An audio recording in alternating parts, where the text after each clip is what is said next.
Il existe une théorie parmi les analystes militaires qui dit « Parmi chaque 100 soldats envoyés à la guerre, il y en a 5 qui ne devraient jamais y être. 85 sont simplement des cibles à peine défendues. Les 10 restants sont ceux qui combattent, et un, parmi ces 10, est le véritable guerrier. » Si nous appliquons cela à la vie civile, tu trouveras des gens dont la présence est aussi insignifiante que leur absence. Ils consomment simplement de l'air avec nous, leur préoccupation principale étant la nourriture et le sommeil. Il y a d'autres qui ne font rien d'autre que se plaindre, leur vie étant un long fil de lamentations incessantes. Oui, ils ne sont que des cibles pour ceux qui savent les exploiter à leur avantage. Et il y a des autres gens qui se battent, qui luttent. Tu peux voir la détermination dans leurs yeux. Rien qu'en les regardant, tu les connais. Ce sont les véritables guerriers. Ils n'attendent pas les éloges de quiconque, et ils ne se soucient pas d'être connus. Ils avancent dans l'ombre, déterminés et discrets. Leur force réside dans l'action. Indifférents aux louanges et à la célébrité, ils savent que les autres n'auront pas d'impact sur eux. Sois l'homme qui embrasse l'adversité, qui affronte les défis avec courage, qui transforme les obstacles en opportunités pour grandir et apprendre. Ne crains pas les dommages. Être un homme n'est pas facile, mais si tu veux rester un mâle, la majorité sur cette terre sont des mâles.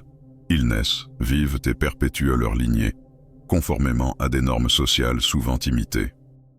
Je parle de sacrifice, de s'engager envers les principes. La virilité, c'est une question d'action. Je vais donc te demander, es-tu à l'aise avec toi-même? Es-tu prêt à sacrifier? Es-tu engagé envers tes principes? Si tu ne te sens pas à l'aise avec toi-même, si tu n'es pas engagé envers toi-même et si tu ne sacrifies pas pour la personne qui est toi, c'est la seule personne dans cet univers sur laquelle tu as le pouvoir total, le droit total et la responsabilité totale de la changer. Sache que le chemin du changement est encore devant toi. Prends conscience que chaque petit pas vers l'amour-propre compte. Chaque choix positif renforce ta capacité à créer le changement souhaité. Alors, comment la changes-tu? C'est la question que tout le monde pose, pour en trouver une réponse, mais personne ne répond. Comment te changes-tu? Je vais te le dire. Tout changement commence par l'esprit. Oui, pote. L'esprit, cette machine étonnante que même les scientifiques les plus intelligents à travers les époques n'ont pas pu déchiffrer. Chaque fois qu'ils ont prétendu avoir déchiffré son code, de nouvelles complexités ont émergé, rendant ce mystère mental continu d'inspirer fascination et perplexité. Concentre-toi avec moi ici.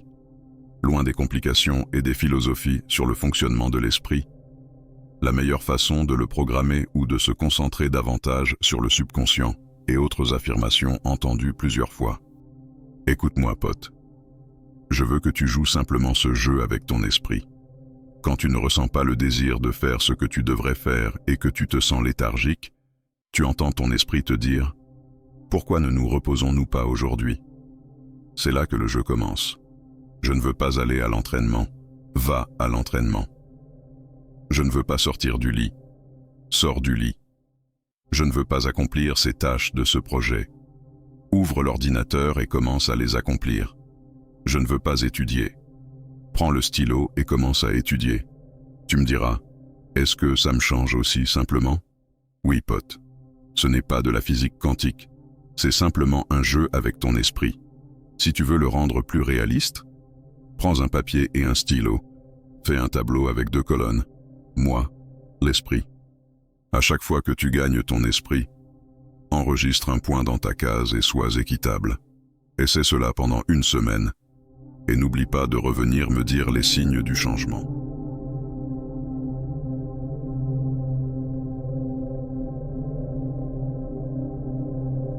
Si tu veux en faire une habitude, ce qui sera ta bonne habitude la plus importante, essaie-le pendant plus de 40 jours. C'est ainsi que se crée le changement. Il y en a qui battent leurs adversaires, mais leur propre esprit les bat. Et il y en a qui battent leur propre esprit, puis défont tous les défis devant eux. Lequel es-tu, pote? Je sais qu'il y a beaucoup de gens qui ont le talent, l'intelligence, et qui refusent simplement de quitter leur canapé. Ils refusent d'aller plus loin, ils refusent de s'immerger dans le travail, et c'est à cause de la peur. La peur signifie ne pas atteindre ce que tu veux. La procrastination et le report sont simplement le rideau derrière lequel se cache la peur, parce que tu crains de faire face à la vérité que tu as peur. Tous les humains se donnent des excuses tout le temps. Tout le monde cherche le bonheur, l'argent, un emploi confortable. Tout le monde cherche une dose rapide de dopamine.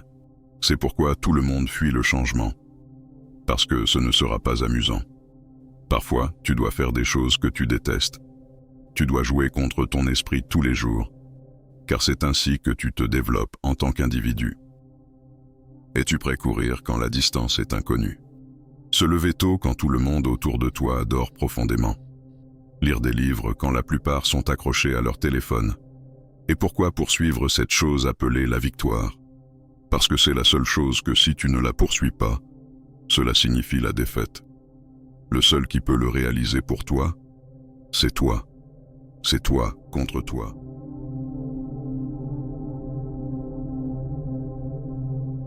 Efforce-toi d'être le meilleur, n'accepte pas la médiocrité. Tu veux être exceptionnel parmi les remarquables. Tu dois triompher de ton esprit, de toi-même. C'est toujours toi contre toi-même.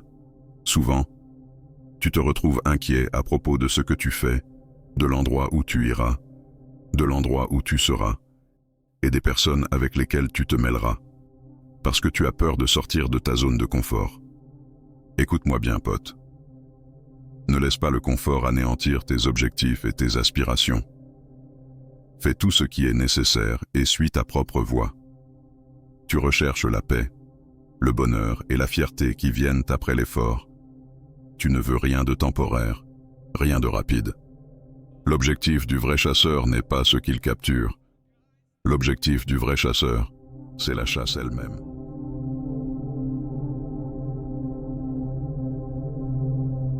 C'est l'expérience complète, être absorbé par la vision que tu as, continuer à la poursuivre. Tu briseras cette pierre qui était un obstacle entre toi et ton rêve. Tu continueras, tu seras dur, tu n'abandonneras pas, et tu seras celui qui restera motivé jusqu'à la fin de la mission, jusqu'à ce que ce rêve devienne réel devant toi. Et tu apprendras à long terme que tous ces gens reculeront. Ils essaieront de te tirer vers leur faiblesse, et tu ne le feras pas. Et ces moments où tu veux te retirer parce que nous sommes tous humains. Rappelle-toi ton jeu avec ton esprit. Ne le laisse pas te vaincre. Souviens-toi qui tu es, parce que tu es le vrai guerrier, parmi les 100 soldats d'élite. À la prochaine. Au revoir mon pote.